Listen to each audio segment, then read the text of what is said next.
You're watching CirqueCast, the podcast for everything Cirque du Soleil, featuring artist interviews, Cirque headlines, and the inside scoop to your favorite shows. So buckle in, sit back, and enjoy CirqueCast.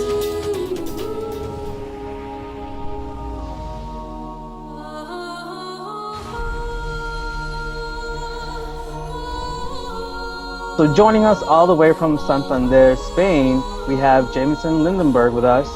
Jamieson, thank you so much for being on CirqueCast. We're very excited to interview you. Thank you for having me. Hello, everybody. Let's go back to your childhood.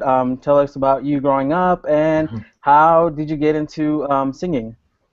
Well, it's funny because I met you in St. Petersburg where I was seeing Uza, and I actually went to art high school there age, I think 15 or 14, every year you start high school, so it's kind of an arts conservatory, and it's pretty extensive program, Pinellas Counter for the Arts, and I did most of my core training in acting and musical theater there, and Cirque came to recruit kids, teenagers, to be ushers for the Chapiteau in 2002 or 2002 when Quidam was there, and so I, of course, was very excited about the job. I was studying theater, and it was my first job ushering. They tend to use this for PR quite a bit, that I was fired from my job as an usher when I was 15 or 16 years old and Quidam. So then I went to study. I was late, I think, or something. I don't remember why, but I was fired, and I went on to study theater and went to Marymount Manhattan College in New York a few years, and then I left school to tour with the musical Rent and do some kind of off-Broadway theater and some theater in New York. So I actually was an actor first and then a singer. And then years later, I went into the open call for singers and actors in New York in 2006. And one of the shows we can discuss later that they brought up was Quidam. So they said, "Are you familiar with Quidam?" I'm like, "Oh my gosh." So funny, all these years later, I was, Quidam Circus had found me again. So actually, I was very familiar with Quidam. It was my first real job as I was 16 ushering for the show. So I had a different route though, studying theater, and I never dreamed in a million years that I would be touring the world with Cirque du Soleil. I wanted to be an actor on Broadway, and I wanted to live in New York, and that was pretty much my long-term goal.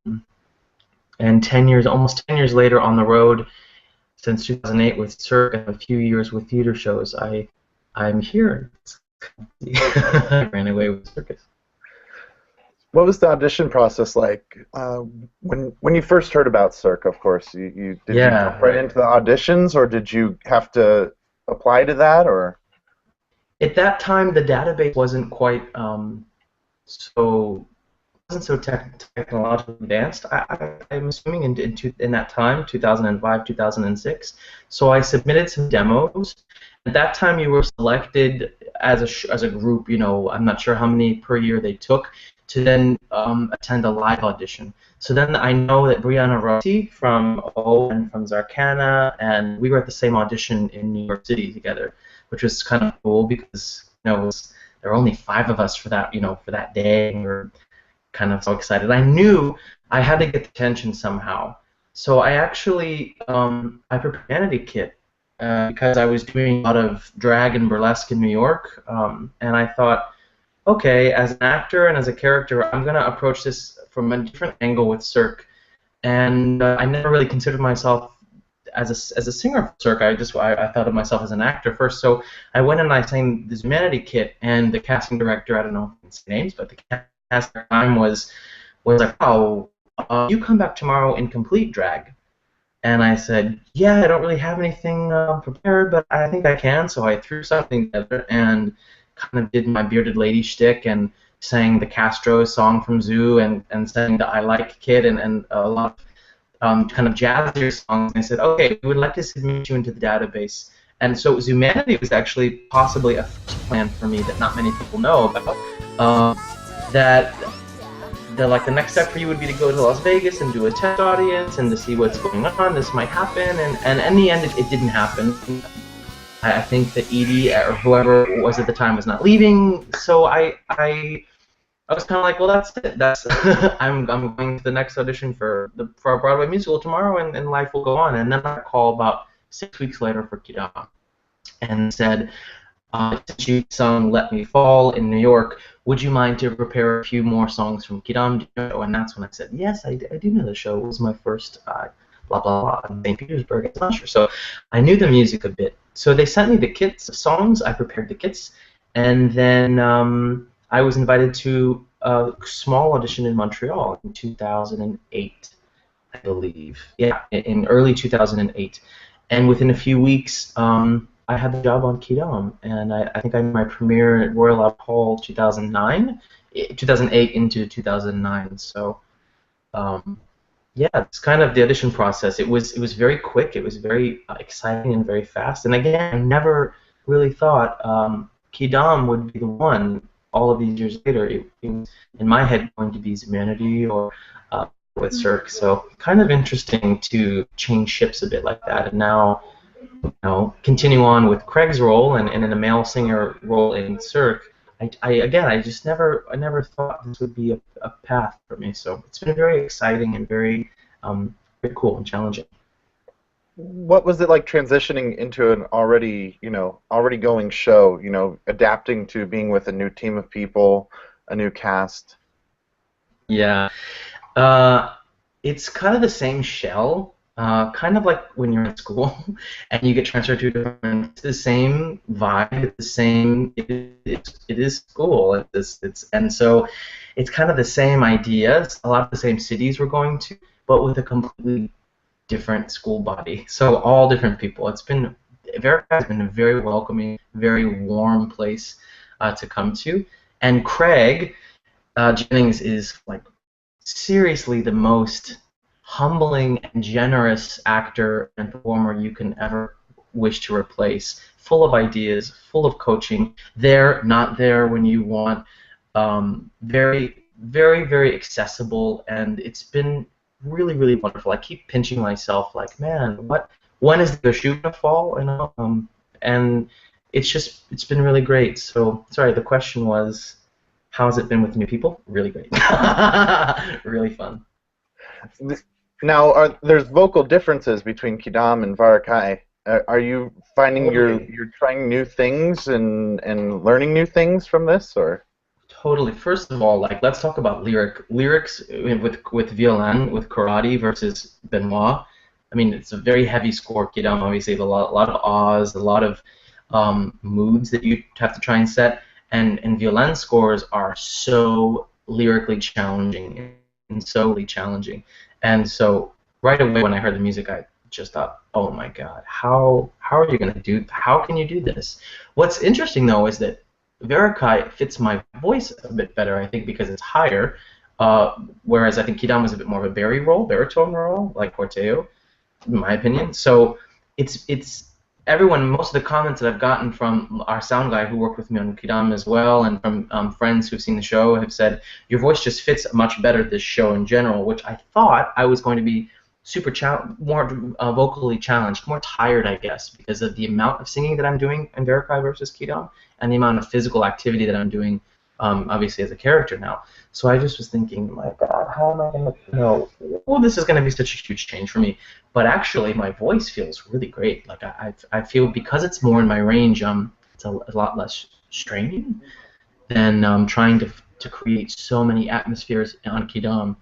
But wow, totally different vibe, right? I mean, much more world sound with violin and much more ethnic flares I get to try, and I'm still really, really new, guys. So it's been 7 weeks, I think, in total, maybe. So I'm still really trying to figure where I fit with this and where it fits.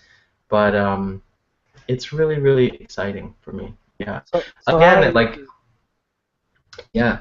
So I was gonna ask, how is it, filling in a role for someone who's had it for so long? I'm pretty sure, Craig had his style. Are you putting your own style into the singer, to the character, or trying you have to follow? Yeah, both. I mean, a lot of the, as you probably know, or maybe not, a lot of the music when they create these shows, it's not documented as if you're going to hand a chart to a cello player or to a bass player. So for the singers, and especially with Mathieu Leroy's situation, people were handwriting things on napkins in 2003 in the creation. They were writing things wherever they could, and they were all compiled into this giant folder. And so one of the big challenges with my vocal coach, Estelle S., who you guys probably know has been a coach on many shows and has been in many shows as well with Cirque, is, okay, figuring out exactly what is it you need to sing here. What does the composer want in this part? What did Mathieu do? What does Craig do? So we were listening I had 4 weeks in Montreal, and the first 2 weeks, honestly, were listening sessions, figuring out exactly where and what things needed to be, not only for cues and for ambience, but for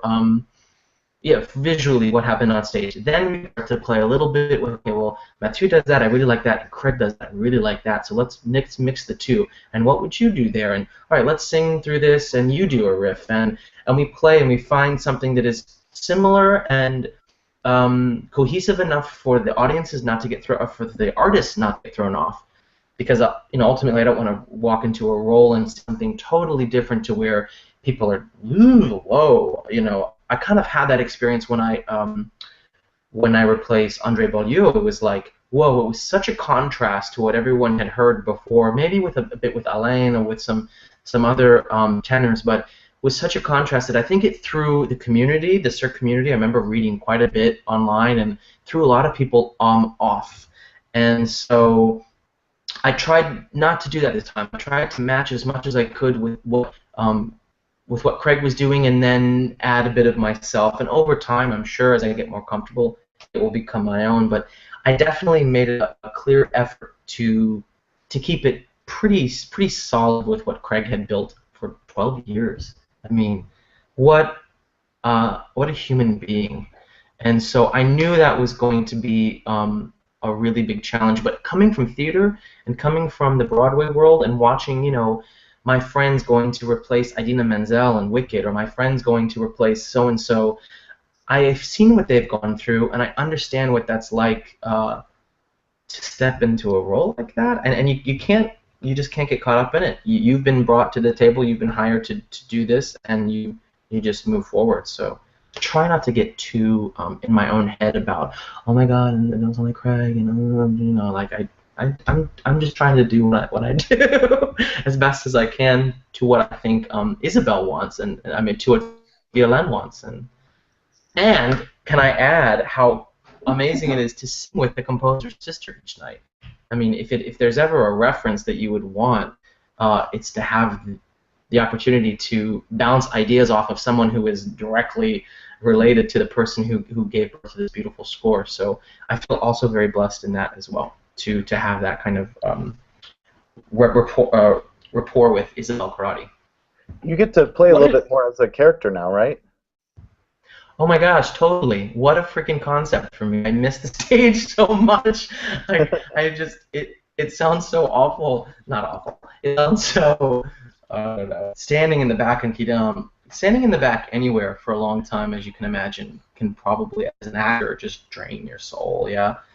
And so I'm just so happy to be out and moving and interacting with people on stage again, because it definitely, you're using half of your heart, and as a director and someone who's even more have an avant-garde kind of a path with that burlesque in there, I'm using like 3/4 of my heart. So it was a very long last couple of years keeping busy and keeping active on Quidam for me, and so I'm very happy to be on stage. Did you have to re-audition for Varekai? I mean, because you pretty much, Quidam closed, and right after, it seems like you're already transitioning over to Varekai.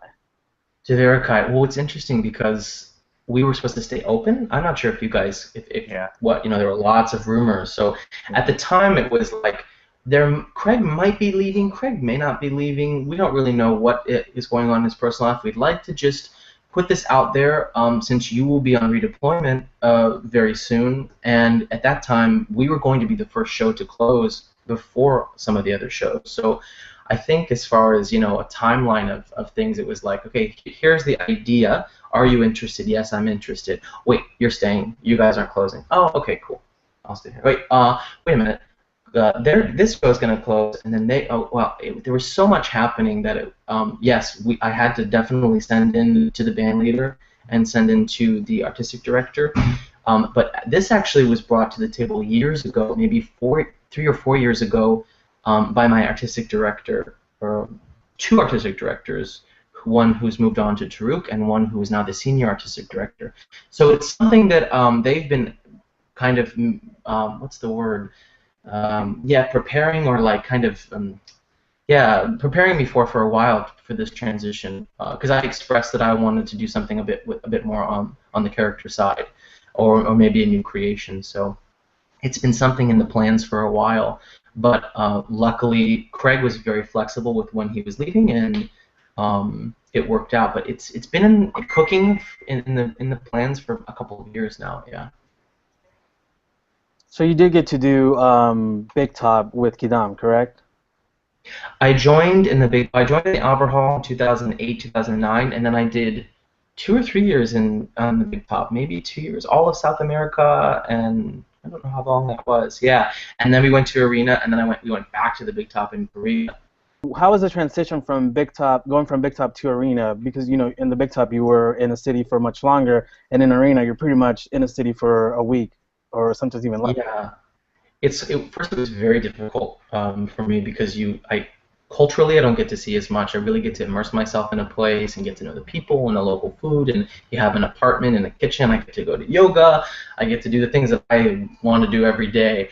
When you're in the Arena, it's super rock and roll, so you have 2 days off, and you have to cram as much sightseeing as you can in those 2 days, and then you're pretty much, depending on your role, are locked in the Arena for the rest of the week doing shows. So you really got to get as much as you can in those 2 days. So what's funny though is I spent so long in the Arena that when I went back to the Big Top, I was like, man, I'm really bored as hell here. What the heck?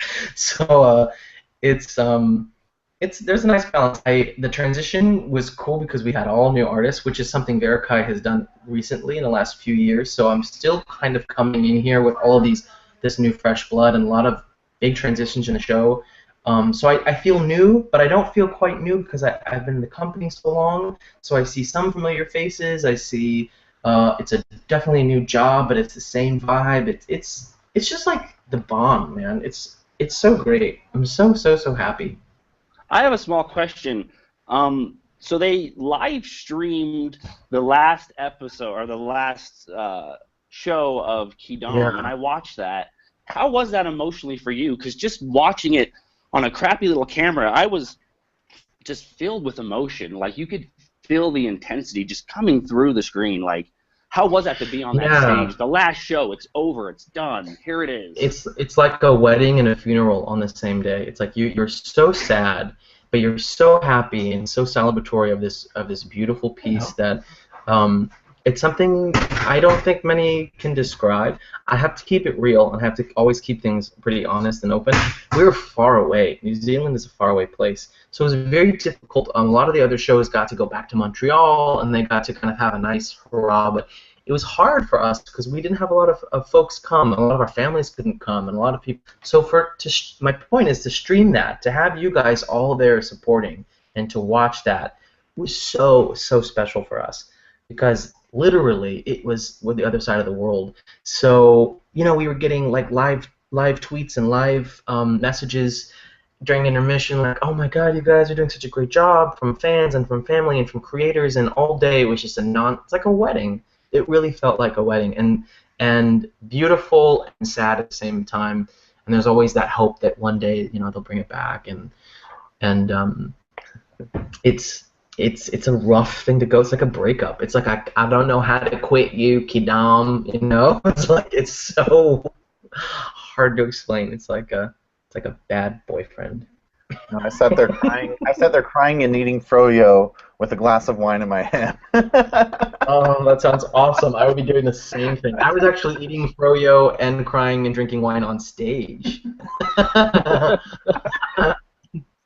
So tell us about Varekai. How does the public receive Varekai, especially in the European market?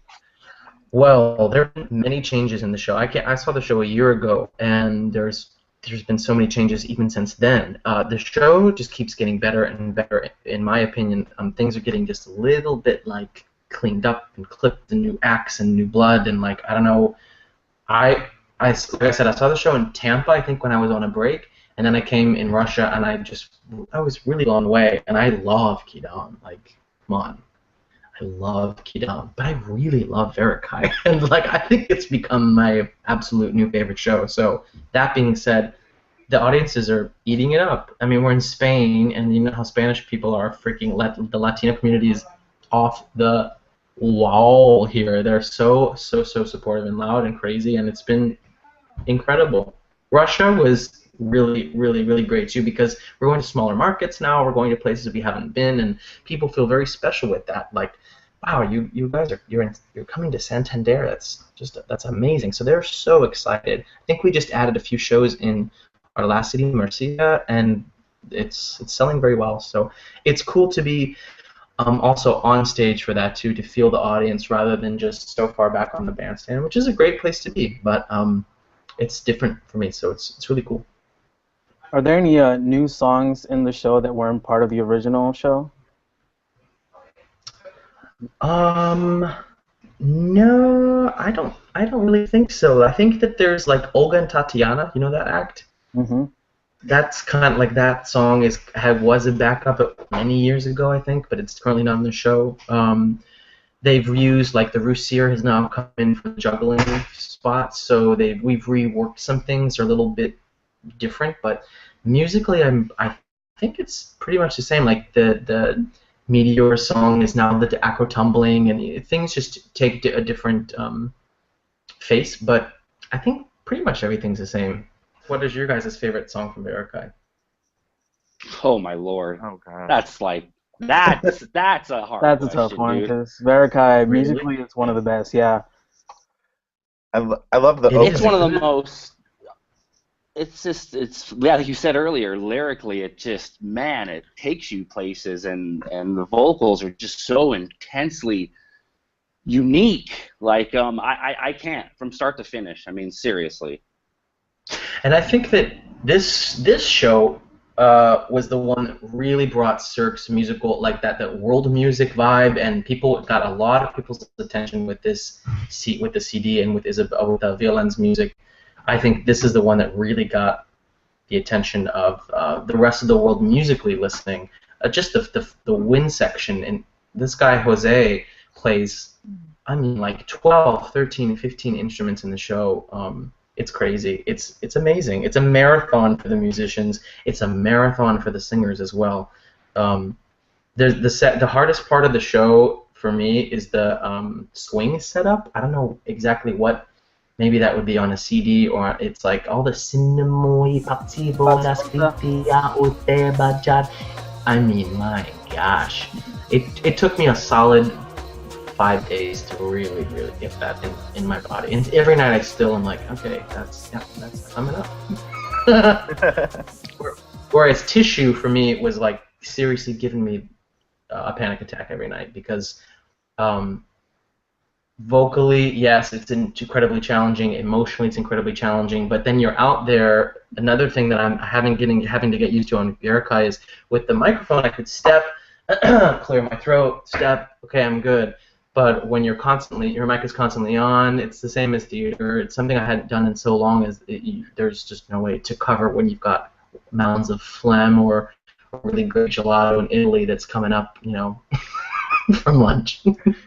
So you've been on tour, you've done all this stuff. You have an album online. I mean, what are your other? Yeah, we've all heard it. We've shared it around on the download link.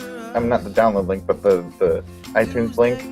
Cool. Thanks, guys. And I mean, what was that while you were on tour? You recorded that, or was that? Yeah, for sure, over a tour break. I mean, there's something in life. I think generally you have to stay busy, and so I kind of go back and forth between writing and directing, and writing and directing. And if someone said to me, like, God, don't you just want to do one thing really well and you can get famous for that, or something along those lines? Don't you just want to like you have too many fingers in the pot. And I was like, for me, there's no such thing. I constantly want to be around people who are jack of all trades, who are always creating, and why should I? Not trying to get famous. I'm not trying to. I have to get it out of me. Basically, is what it comes down to. So the album happened, 2 years ago on tour, and recorded in Nashville with a friend of our violinist on Quidam, Alicia Enstrom, and who just put out an album as well last year. It's just a great album, same producer, and it's just what I like to sing. So yeah, I did that, and then in 2013 I took a sabbatical when Josue came to replace me on Quidam, and I directed a burlesque show that I've been working on for a long time called The Girly Show, and we did a festival in Tampa Bay, we did a festival in Chicago, and so now I kind of have these two worlds that I go back and forth between expression on the stage and expression musically, and then of course my wonderful 9 to 5, which is with Cirque. So I try and keep super stimulated creatively because I think that keeps me very sane. So what are the plans for Varekai? As far as touring? Yeah, touring. You probably can't talk about it, but is it going to be? Yeah, I mean, a bit longer or? Yeah, I think so. I mean, everyone has this. There's, you know how it is. I know for sure 2018 we've got cities, so we can confirm at least 2 to 3 years, I'm sure. But Varekai is in such great shape. My personal opinion is there's so much of the world opening up now. So many markets that we still haven't been to, in India, for example, in Africa, and places that maybe other shows, for example, maybe with some context, couldn't go to. Just throwing that out there, maybe a little bit too sexy or a little bit too dark, or in a time of what's happening politically, not the best thing. But Varekai is like total celebration of life and struggle and joy. And so, like Allegria and like Salty and like Varekai, I think that the market is endless for this kind of family show, and now a show like Oboe as well, that's been totally reimagined and is in a really great place. I think Varekai will just continue to grow, and I hope that we'll be able to go to more markets and stay open for another round. So that's the plan. We definitely haven't heard any news about that, but I can say probably at least 2 or 3 years. And lastly, what about your plans? So, I mean, are we going to continue to hear you with Cirque du Soleil for a while? I would love to hang out as long as I'm welcome. I would love to go back to the roots of my bearded lady character and maybe do a new creation. There are lots of little shows, and as you probably know, 45 Degrees and all the really great offshoots of Cirque now. I would love to be part of a new project, so that's new creation, new big top creation, or that's a cabaret somewhere, or maybe even just a special event.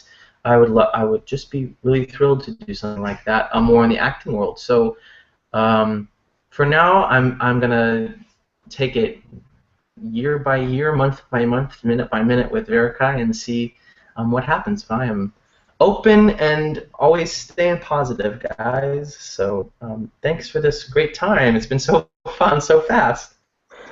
Very fast. We try to make it quick because we know you have a sound check coming up pretty soon. I do have sound check and then my makeup. I'm so late.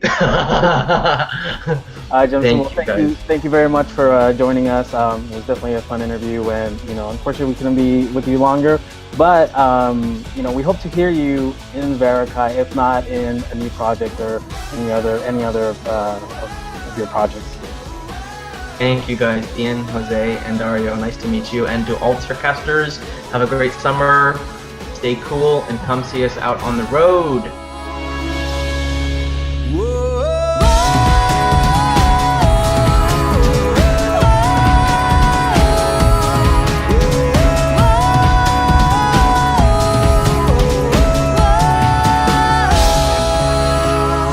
But can I tell you something really cool that it never happened before? I'm such a loser. I can Instagram myself, or I can Instagram the show, and I'm always there. I'm always on the stage. You can hear it. Before it was oh man, they cut out just before I was singing. On oh damn it, I I never had a damn cat. And not on this show, boys.